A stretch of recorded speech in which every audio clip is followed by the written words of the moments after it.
we designed the class to follow the arc of the hero's journey. I always say to people when they ask me about, sort of the SoulCycle experience, especially if they're real riders and they love SoulCycle, I always say, like, do you really want to know? Because it's kind of Oz behind the curtain. I mean, that thing is produced down to the moment you walk across our door. We know your name. We remember your shoe size. We remember if your kid was sick last week. We remember if you have a dog, so that if a person who's new to the studio walks in with a dog, we can make that connection between you and that other person, right? Our instructors remember what your favorite songs are. And that's all before you get into the room. Then once you get into the room, we designed the class to follow the arc of the hero's journey, right? The SoulCycle class takes place in 5 stages. We warm you up, we pop the party, we break you down, we give you a soulful moment, and then we send you home like a hero.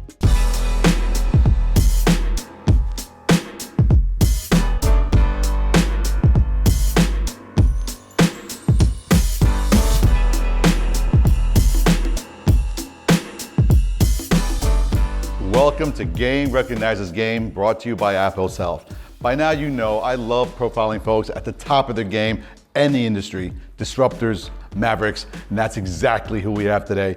Julie Rice, who's all those things and so much more. As co-founder of the legendary fitness experience known as SoulCycle, some people even called it a religion. I get to call it game-changing because she created a whole new category called fitness as a community. Welcome to the show. Julie, thank you so much for being here. Let's go. Thanks for having me, Marty. It's so nice to see you. Oh, it's so great to have you here. I mean, as you know, I've done sports medicine for over 3 decades, and I've told people the purpose of this show for me is what has inspired me for so long and to keep doing what I do for so long. And it's exactly people like you. You came from LA after having this incredible career in casting as a casting agent, right? I was a talent agent, yes. Yes. Yes. Then you come to New York, new mom, everything.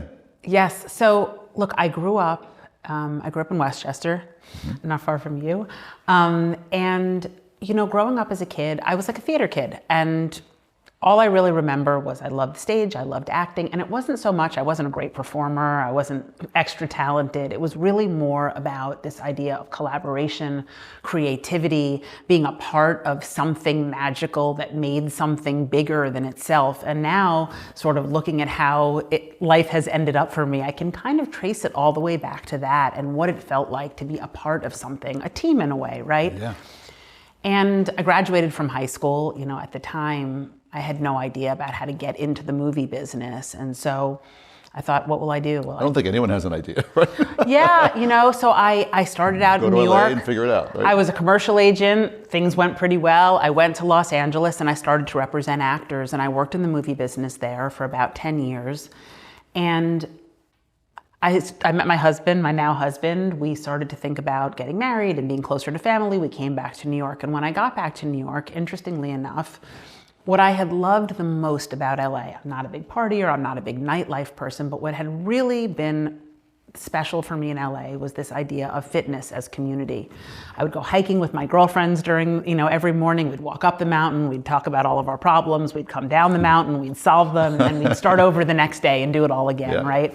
I ran with a running group. In LA, which is always so ahead of us in terms of lifestyle, it really was, fitness was lifestyle. I moved back to New York. I'm still pretty successful in a different career. I have disposable income. I have no children yet. I have all the time in the world. And I spend tons of time in big box gyms looking for what I experienced in Los Angeles. And in New York, it's just something to do on your to-do list. Burn calories, compete with the person next to you, make it efficient, get out. And I just kept thinking, like, there's got to be something different. It's got to be better. It's got to be social. It's got to be for you. It's got to be a stress release, a place where you can make friends, a place where you can connect with yourself. And I just couldn't find it. And I became friends with the teacher at one of the gyms I was going to. And I happened to mention to her, what I'd learned in my... Was it a spin class? It was a spin class. But let me also say at the time, and then we can talk about disruption of an industry, but let me just say that when you went to a spin class at a big box gym circa 2003 or 4, You went an hour early so that you could sign up on a paper sign-up sheet. You would stand in line. You'd have to get you'd get to the gym for a 9 a.m. class at 7:45, 8 o'clock, so you could get in the line for when they brought the sign-up sheet, and you could put your name down. Right. You couldn't sign up for a bike. You just signed up for the thing. So it was another wave of chaos once you got into the room. And it would take you about 2.5 hours to take a 45-minute spin class by the time you signed up, exercised, and did all the things.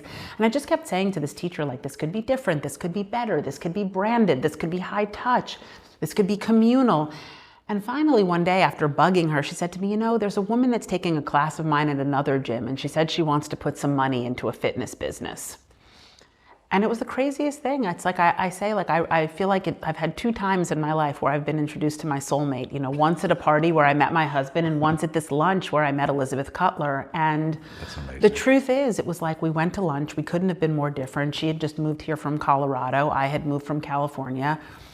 I always say, if you met the two of us, we are like the least likely pair to ever be friends, know each other, besties in college. People think when 2 women start a business, it must be because they're besties. I mean, actually for us, we are such opposites. It's why the business worked great.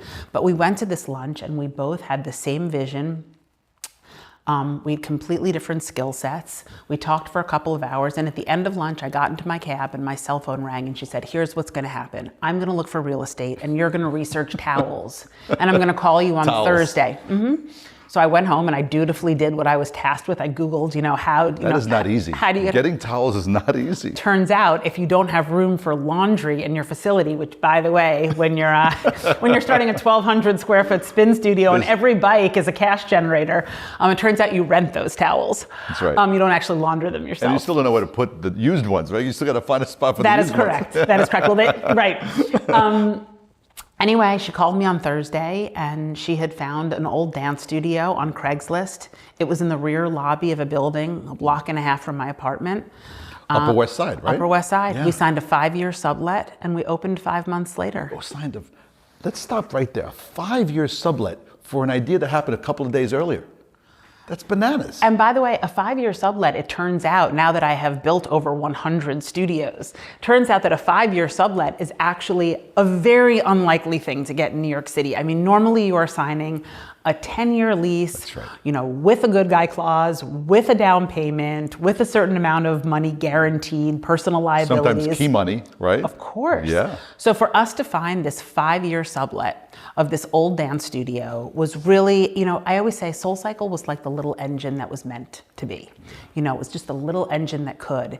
It was one of those things that we poured all this work and all this love into, and then we just ran behind it. I mean, it was really a rocket ship in its own way. We've profiled other entrepreneurs, big companies like Vitamin Water, Mike Rapoli and Darius Bickoff, right? Couldn't be more different. And Mike very fondly recalls how the difference made them better. Totally. Right? Is that something you and Elizabeth had? Absolutely. And, we have always had this remarkable ability to, share the same vision, but surround it with very different skill sets. And we've also, not by accident, by the way, we have worked now with the same business coach. We're 20-year partners at this point, and we started going to business therapy very early on. That's fantastic. We had a third partner in the very beginning. That did not work out pretty early on. The way that the business was supposed to go was that, Elizabeth was going to work part-time. My other partner and I were going to pretty much run the business. When that didn't work out, simultaneously, the business took off very quickly. I needed Elizabeth to come to work. She had 2 young kids at the time. She wasn't sure, You had I had one young baby, yeah. But I was always leaving Marty. Yes, I'm into that. They put working mom on the bassinet at the hospital. But you're good. No, here you go. Good. I'm going to work. We quickly understood that in order for us to communicate, to have the trust that we innately had in each other, but to continue on that path, that we were 2 different people with one common idea, but 2 sets of needs. We were at different places monetarily in our lives. We had different ideas of what work looked like for each of us, of what we wanted the business to be. And we found sort of this amazing coach who we still work with today. Elizabeth had a panic attack in the middle of the night. You still work with the business coach? Yes. You could be the coach now. I really couldn't be. Although she's taught me so many things that I actually have really allowed to, seep into my own work as a leader and a mentor and all the things. But I will say that we still meet with Meredith and we make decisions in a really different way. It's like, you so often, especially as an entrepreneur, you're so passionate about your business and you have such big ideas and such assured ideas, which by the way is what makes a great entrepreneur, right? It's like if you don't 100% believe in your vision, you are screwed. Right. I mean, it needs to wake you up at night. It needs to. Definitely. Right? I mean, you have to be delusional. Really, you do. 1000%. You really have to be delusional to the point of believing something that nobody else would believe. But that delusion also causes a lot of conflict when you have a partner because you're two delusional people that believe in your own delusional ideas, right? That might be the definition of psychotic. Right. And so we really learned how to have meetings. I like to say Elizabeth and I have meetings in two parts. When there are big decisions to be made, we come in with our coach and Elizabeth presents her idea and I present my idea and we're both extremely sure that we're right. And then we go home. This is almost like marriage counseling. It is marriage counseling. There's really no difference, by the way. Yeah. I mean, partnerships of any kind are really no different, right?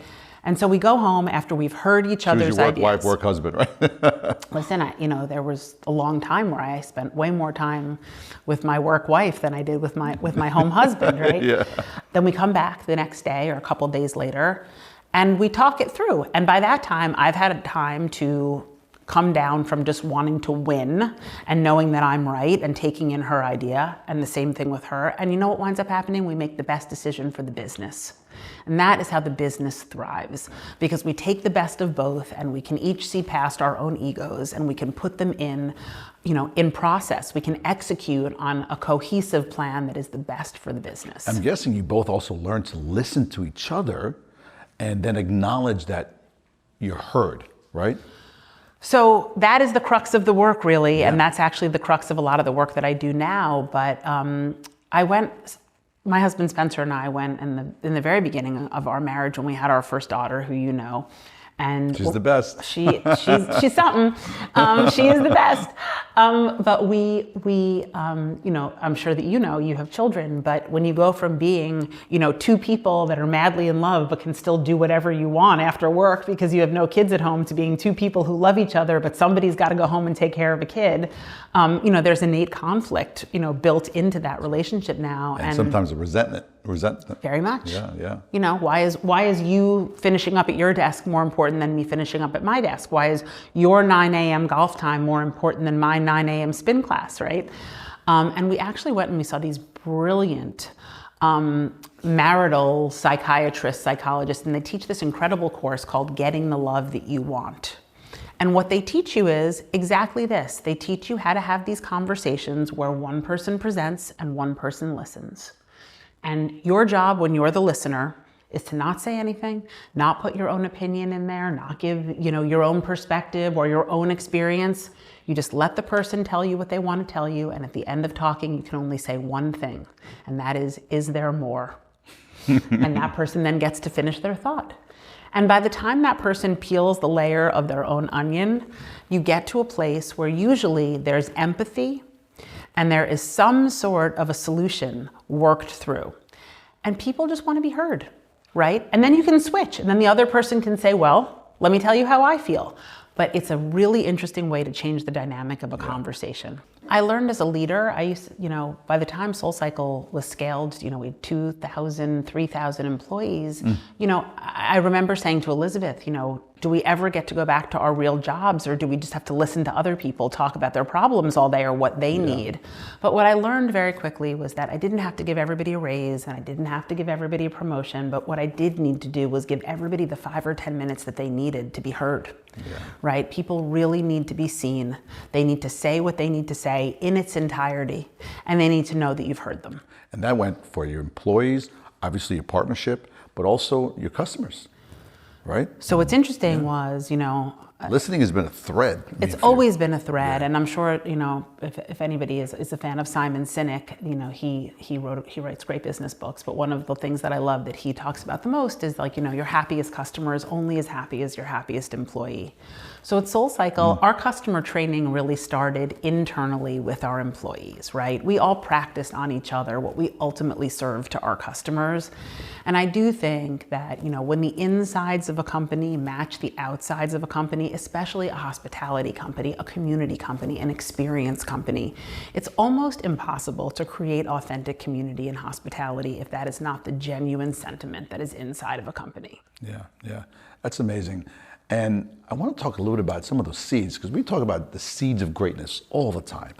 And yes, you are now considered one of the GOATs in the industry. So yes, you've achieved greatness. But then I hear this lovely story that your dad was a PE teacher. He was. And I gotta believe that's so nostalgic. And the fact that you built a fitness empire, and your dad was a PE teacher. Tell me a little bit about that and what you saw in him and what his work ethic kind of crossed over to you. You know, it's funny, I give my father very little credit for anything. In fact, this could be the very first time we're even acknowledging him, Marty, so I'll make sure to show him this. I'll make sure that he listens to this. What is his name? Marty. His name's Marty? Yeah. That's fantastic. Now, ironically, my father thinks that I work way too hard. It is not so much about, I would say, his work ethic, but more about sort of his love of fitness. You know, my 80-something-year-old dad now sings with a barbershop quartet. He sings in a chorus. He's a sculptor. He does qigong. He's all the things. I mean, my dad is still super active. But that's fantastic. I will say that for my dad also, it was always about movement and the joy that he could find through movement. But also he basically was at the forefront of wellness, right? Yeah, my dad always understood that, you know, and I think that in our family, we sort of always understood that. Although I was not an athlete growing up, and I continue to say that I would never teach a SoulCycle class. I mean, nobody would want me in the front of the room. You know, I designed the experience, I wrote the classes, I did all of it, but the idea of actually getting up there in a sports bra and doing that thing, that's not for me. But it goes back to your casting time, right? Where you wanted to create this theater without question. I mean, it's a dark room, right? You got the spotlight on the instructor. I mean, you created theater. I always say to people when they ask me about, you know, sort of the SoulCycle experience, especially if they're real riders and they love SoulCycle, I always say, like, do you really want to know? Because it's kind of Oz behind the curtain. I mean, that thing is produced down to the moment you walk across our door. I mean, the way that we train people, I always say, it's curtain up, curtain down. From the minute you cross our threshold, we know your name. We remember your shoe size. We remember if your kid was sick last week. We remember if you have a dog, so that if a person who's new to the studio walks in with a dog, we can make that connection between you and that other person, right? Our instructors remember what your favorite songs are. And that's all before you get into the room, right? That's amazing. Then once you get in the room, That's like walking into like a Ritz-Carlton, right? They know everything already. It really is. Yeah. And the thing that's amazing about SoulCycle, and I do think that this is one of those kind of marketing lessons that I try to tell people today, especially now that we've hit a world where everybody is into digital scale, paid advertising, all the churn and burn.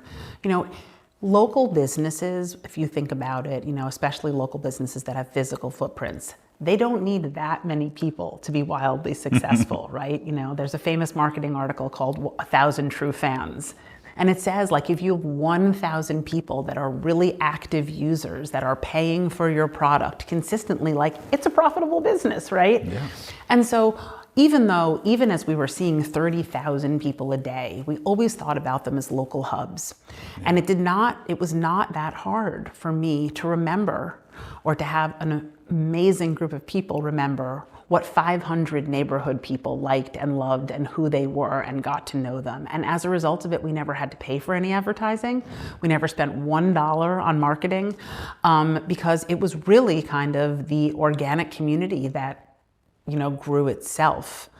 But the truth is, yes, the room is absolutely a theater production. So you cross in, we know you, there's a whole hospitality moment. But then once you get into the room, I mean, we designed the class to follow the arc of the hero's journey, right? So a SoulCycle class takes place in 5 stages, right? We warm you up. We pop the party, we break you down, we give you a soulful moment, and then we send you home like a hero, right? And if we follow that every time, you're gonna get just what you came for. And the way that we train our instructors is we train them in 3 pillars. So we train them to deliver that arc in music, we train them to deliver that arc in a workout, and we train them to deliver that arc in a narrative. There's the musical, the physical, and the spiritual. Apos isn't magic, it's science, clinically proven to reduce pain and improve mobility without invasive procedures or meds. Apos, precisely what you need. Back to the thread, right, of listening. I told you a story, and that you really, it resonated with you, that one of my oldest friends, his name is Rob Cramp, former GM of the famous Reebok Sports Club here in New York. No longer there, it's owned by Equinox now. And he would tell me, him and I would talk to me all the time about how much he hated his worst member. As successful as the health club was, his worst member was the group exercise member.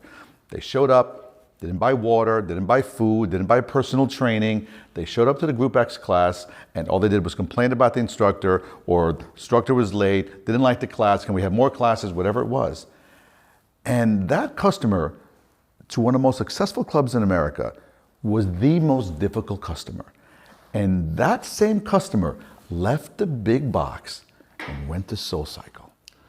So there's a few things about that. So when we first started SoulCycle, everybody thought we were insane, right? I mean, you have to be a little bit, right?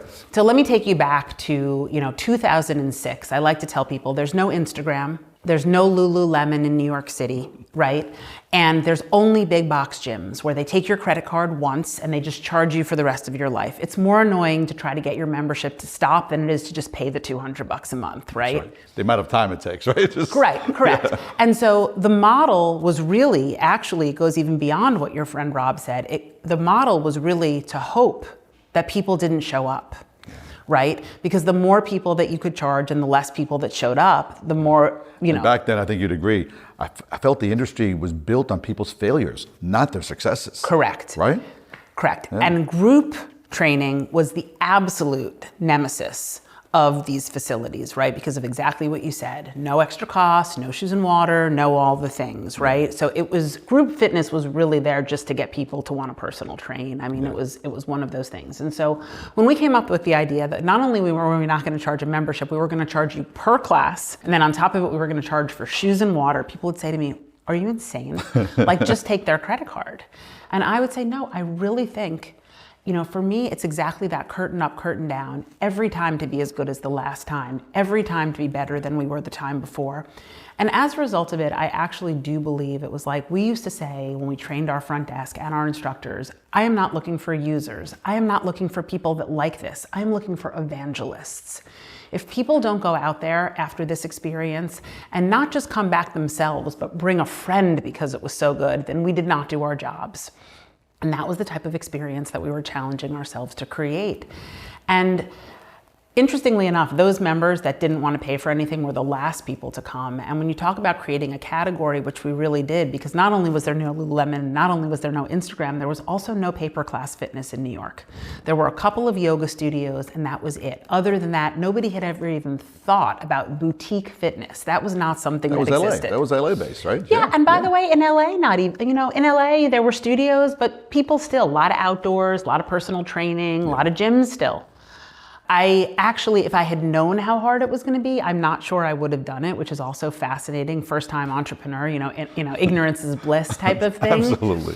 But I had no idea. Lonely at the top. Totally. I had no idea we were creating a category. Not only were people going to, question what we were doing, but they were all, people would call me and say why would I pay for this when it's already on my buffet? It's like nobody could understand why they would pay per class. And was it $27? At the time it was $27. How'd you come up with 27? Why not 25? Elizabeth does our pricing. Elizabeth always knows. Elizabeth always knows what people will pay for things. Elizabeth is our financial genius. But you know what she used to say? She used to say that when people used to ask why it was so expensive or why it was $27, she would say, you know what? It's the price. It's a lot less than personal training, and it's the price of 2 cocktails in New York in 2006. It's not 27 anymore. No, and that's what it was, and that's what it was then. And it was really, it was really an interesting thing for us to start a model like that. Who would have known? What's interesting is that by charging, you made yourselves accountable, but the member became accountable. Right. That's right. And we used to say that. Elizabeth used to say this. She would say, people really value what they pay for. And when you know you're paying per class, you come with a different energy, you come with a different purpose, you stay accountable to the commitment that you made.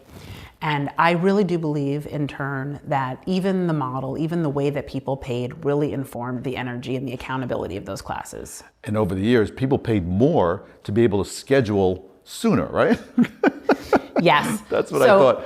What wound up happening was, we started to become very successful in 2006 and 2007. By the way, I should also mention that not only were we charging per class, but we were in the rear lobby of a building with no sign on the door.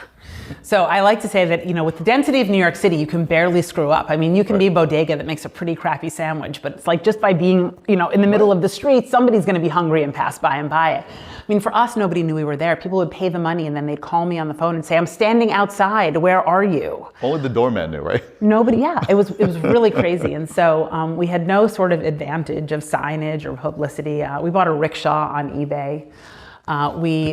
We spray painted it yellow and silver, and we put a big sign on the back, and we changed it to a parking meter. And there was also early on the rickshaw, right? It was totally, and there was like an arrow that said SoulCycle this way. And to be honest with you, I would get a ticket every day from the community board. It was like $75, and so I learned the traffic pattern on the street because not every day was worth the $75 in the beginning.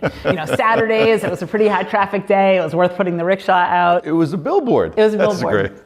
In 2006, 2007, we started to get super popular, but we couldn't find more real estate. We had opened our Hampton studio. That was a real game changer for us. We had this little New York studio, which was like slowly and nicely building into a profitable neighborhood business. People from around the city were starting to hear about it and come. No Uber at the time, black town cars up and down the street. And then we decided to open a Hampton studio in our second summer. And when we came back that fall, it was like noon on Monday was... Because those customers left their summer homes and came back to New York. And it didn't matter where they lived in the city. Yeah. We had now become a destination. We started to crash server after server at noon on Monday. I had captains of industry calling me and saying, like, you gotta help me figure this out. Like, I'm leaving, a 30-person staff meeting to get my reservations for the week at noon on Monday. What can we do here? And that's how we came up with Super Soul. It was really a supply and demand issue. We only had one studio. People couldn't get in. People wanted the convenience of having their bike ahead of time. Noon on Monday was too tense for people. They just could not. They wanted a certain bike. They wanted to know they had it for the whole week. They wanted it at the time slots. The ownership of a certain bike. I went to a class one time and I accidentally sat on the wrong bike. It was like I robbed them. They looked at me like, you need to get off my bike. Like, this is your bike? It's my bike. Every Tuesday at this time, this is my bike. And they were like in my face. I'm like, it's your bike. And guess what, Marty? Turns out they'll pay twice for it. And which is exactly what they did. So Elizabeth said to me, we're gonna try something called Super Soul.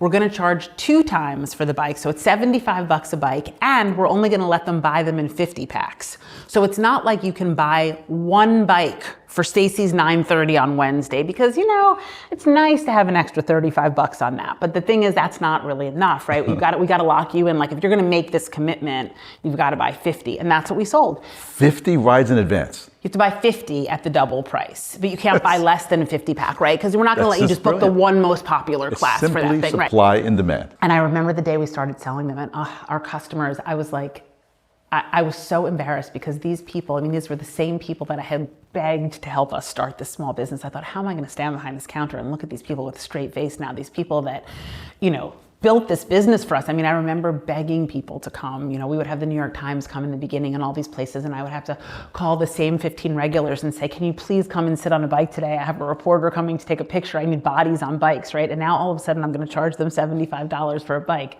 But let me tell you something, people didn't mind. They didn't mind.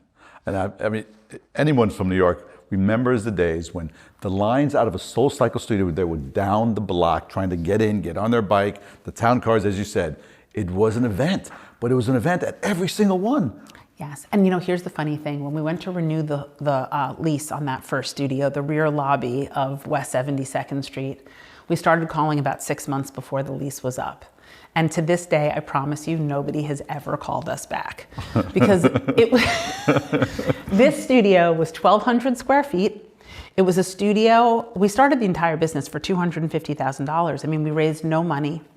Elizabeth had made an investment in a friend's natural foods business. She put in $25,000. It came back at $225,000, and that's how we started the business. That's fantastic. For that money, we built the studio. We had a year of run rate. I did all the marketing with it, all the things. When we saw the studio, our business plan, which is on a napkin that is now framed in Elizabeth's office, we went to Starbucks across the street and we wrote on the back of a napkin that if we saw 75 people a day at $27 a bike, we would be able to pay for the studio. We each had little babies. We'd be able to afford some childcare. We could pay our instructors and have a little bit money left over to say like we were working.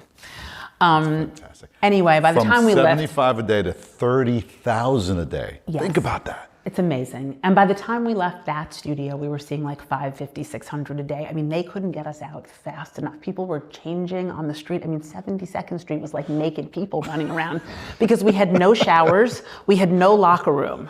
I mean, we had one bathroom and 2 changing rooms. I'll never forget when I brought my parents in to see the studio. I mean, I had a real career and a big job. What bikes were you using at that? Because you didn't Schwin. The Schwin Johnny G bike? Do you know that we use the Schwin Johnny G bike and By the way, Johnny G is the inventor of spinning.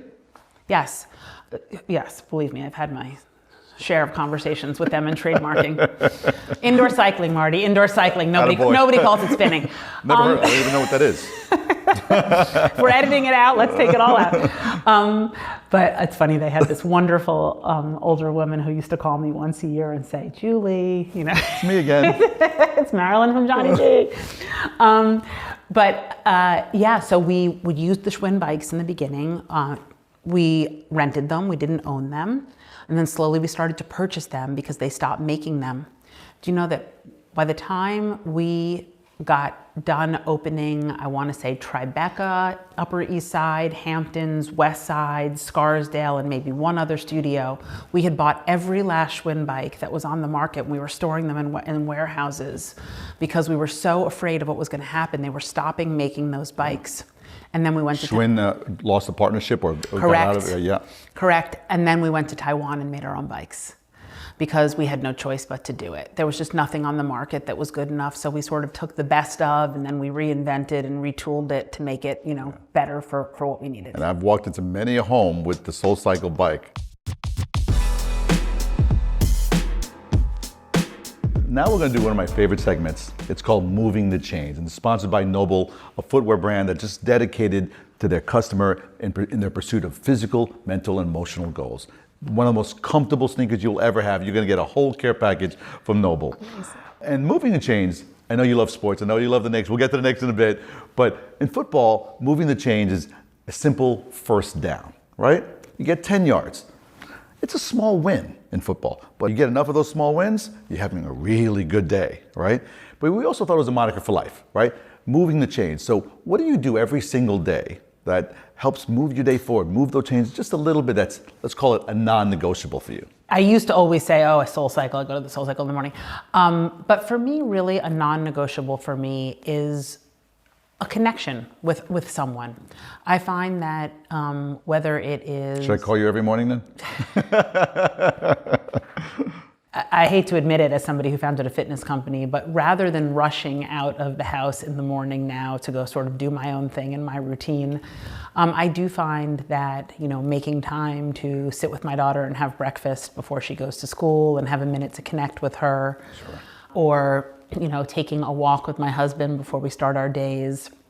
I do find that a moment of connection is something that for me, especially as I get a little bit older, really feeds me in a way that's different. I'm lucky enough now that I can do that and exercise a little bit afterward. Yeah. But I do think that's really important. One thing I've really have begun to understand is that, relationships are also something that needs gas in the tank.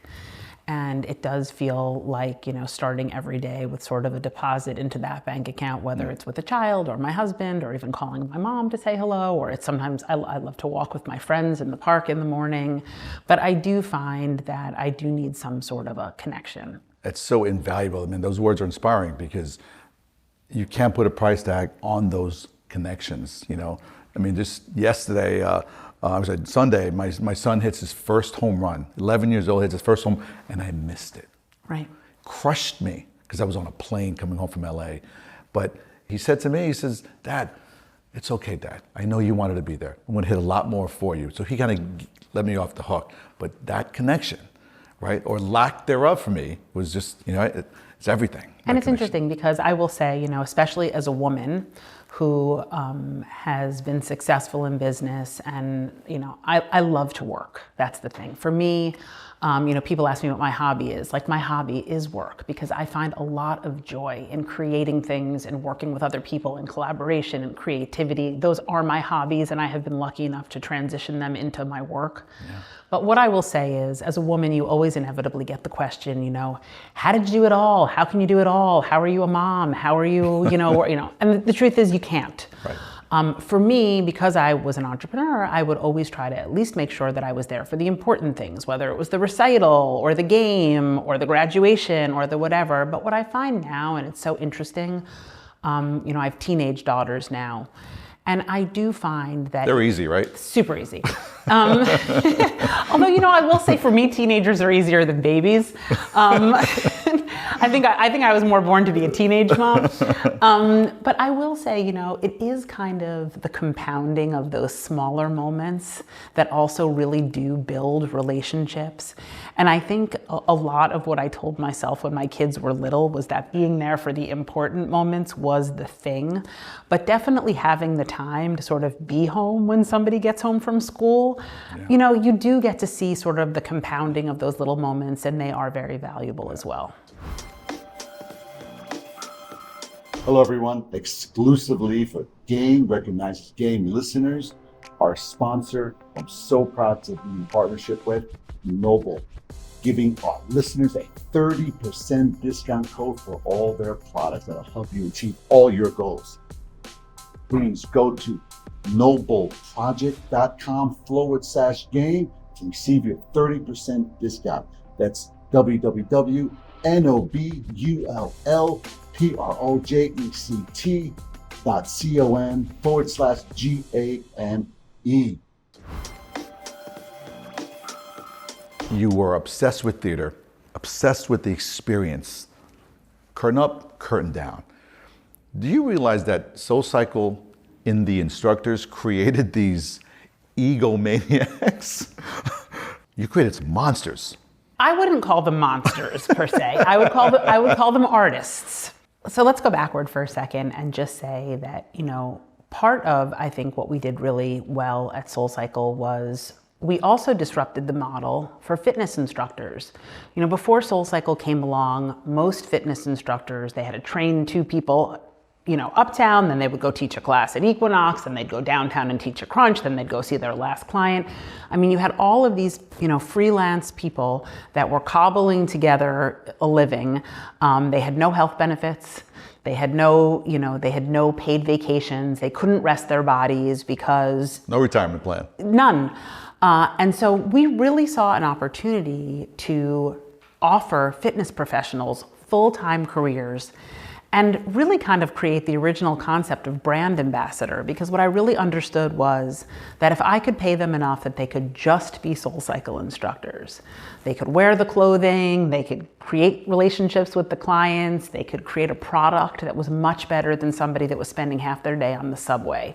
And so that was really the concept. The concept was really to create these brand ambassadors that you could only get at SoulCycle.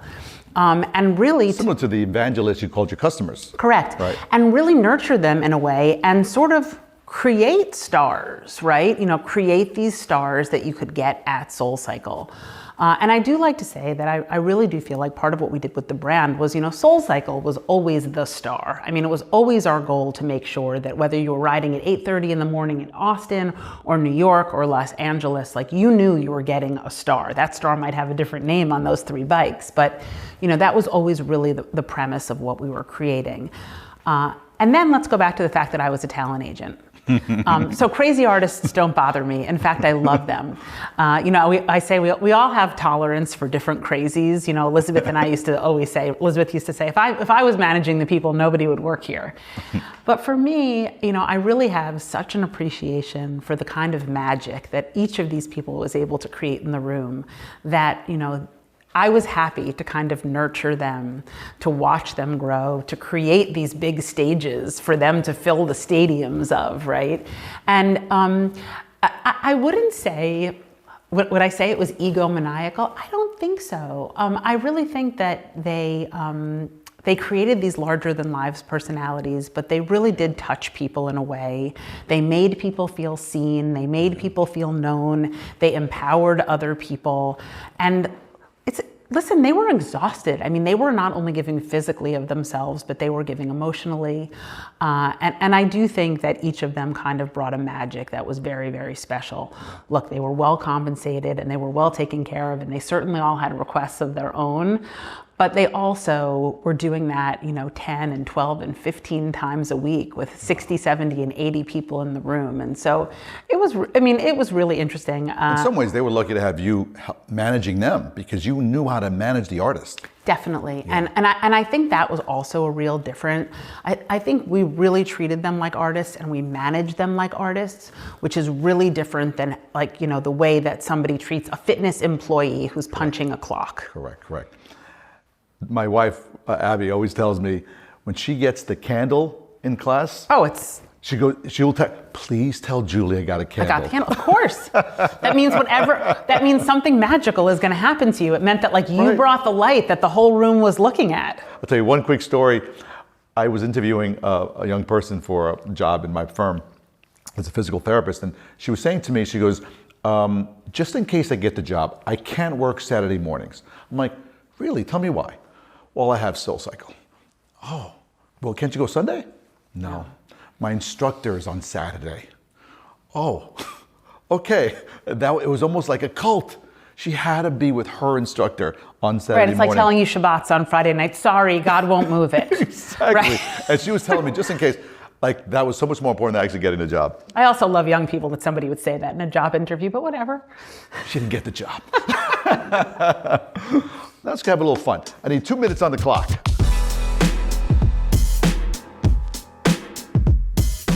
Now we do some quick questions, rapid fire. You got it. Okay.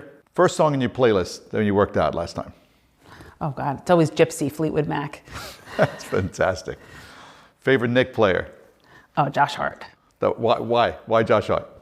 Because it's Josh Hart. Because he's Josh Hart. And as my favorite vlogger, Tommy Beer, says, do you guys newsletter? Yeah. He's Josh Hart doing Josh Hart things. It's fantastic. Nick's winning it all? I'm going to say yes. I had a girl. I'm going to say yes. I was a former member of the New York Knicks medical staff. Once a Knick, always a Knick. And my son Austin lives and breathes the New York Knicks. So fingers crossed for him. They have an uphill battle, right? Listen, I'm going to say for me, the big, community lover builder over here, the Knicks brought me back to life after COVID.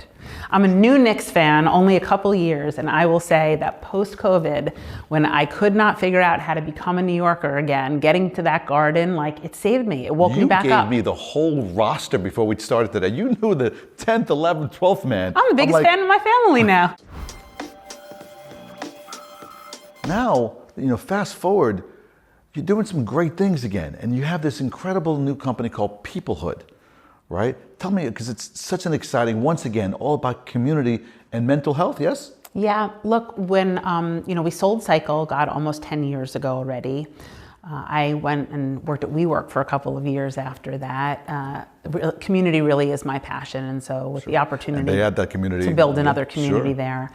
And then, pre-COVID already, we were just starting to think about the real product at SoulCycle. I like to say, people really thought we were starting a fitness company, but really what we started was a community.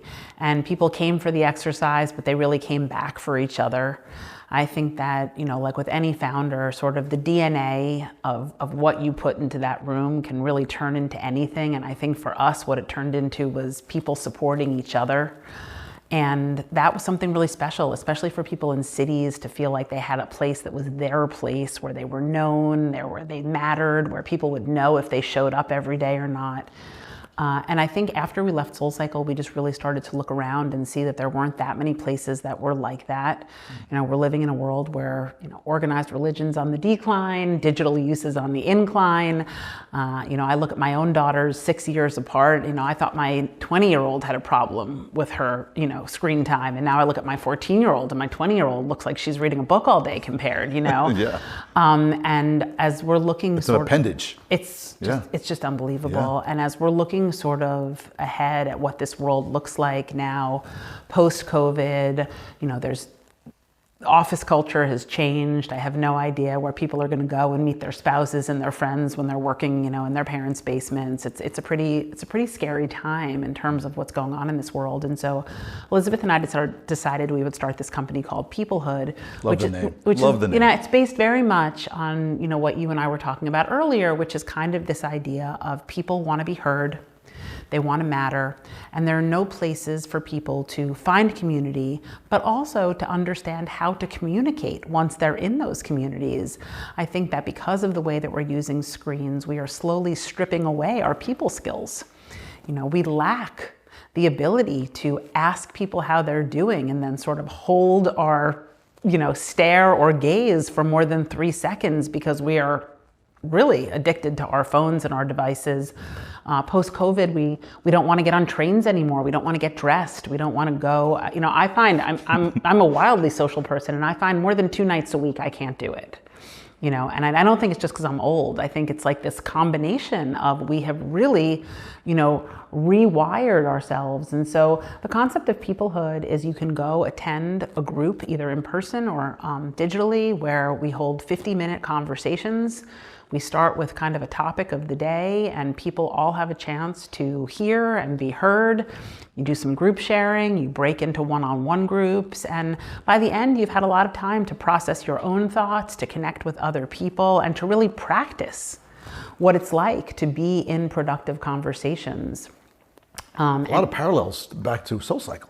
A lot, really a lot. The community, the bonding, making it all about them, listening to them, right? Yeah. And it's been really interesting. We do it for all different kinds of people. We have motherhood, we have singlehood, we have couplehood, we have peoplehood, and depending kind of on which of your relationships you feel like working on, you can pop into any of these groups. And then, you and I were talking a bit offline, but interestingly enough, we've done some work around using these groups for weight loss. And recently with the increase in the usage of GLP-1 drugs, sort of combining again my love for wellness and community, as we look at kind of what this new category of pharma is doing in our world and the way that it's affecting, all aspects of wellness and the way that we're taking care of ourselves. I think it's so new. Longevity. Right. Longevity, weight loss, diabetes. So many things we're using these drugs for now, and yet people really have no place to talk about them, right? You have all these people that are getting these prescriptions and they're going out into the wild and trying to figure out how much protein to eat or, how to deal with, the food noise they do have or they don't have or the change in their personality that's coming along with what's going on with their bodies. And so these groups have been particularly useful in creating communities to talk about this one particular need. I just find it fascinating how the GLP-1 drugs, people are taking them for all sorts of things. And the majority of people are not taking it to control diabetes. Either it's weight loss, off-label use like eating disorders, longevity we talked about, inflammation, fertility. It's just so game-changing. But I think you're so right. People are left to their own devices, not knowing what is the right thing to do. I applaud you and Elizabeth for doing that because that community, the new GLP-1 that's growing at an incredible rate, they need that sense of community to do it together. And to do it in a way that's healthy. Our goal at Peoplehood Care, which is what we've now sort of named the new GLP-1 business, is really, these drugs are the kind of game changer that can allow you to make habitual change if you use them correctly, right? The world is running around with this whole, if you look at all the TikToks, people are cheating, they're not using, I could do it too, but the truth is, it's the exact opposite of that. What we should be doing is using these drugs to make healthy lifestyle changes because they give us the opportunity in a new way to create lasting change. What we now need is sort of the education and the spaces for people to learn how to do that. It's so inspiring. Everything you're doing now with Peoplehood, it's almost just another incredible extension, another great leap forward. You know, from SoulCycle to Peoplehood, the story gets better for me. Getting to know you, of course you're doing Peoplehood because you're Julie Rice. One last question, okay? If you had a chance to sit here with your 18-year-old self, what would you tell her? Because you have 2 girls now at home, right? But what would you tell the 18-year-old Julie Rice? I would say keep learning, keep growing, and continue to do things you love with people you love. Because I think, you know, for me, that has led me to a path of being happy every day. Keep smiling. Yeah, keep smiling. Julie, thanks for being here. Yeah, thank you. Yes. Thank you.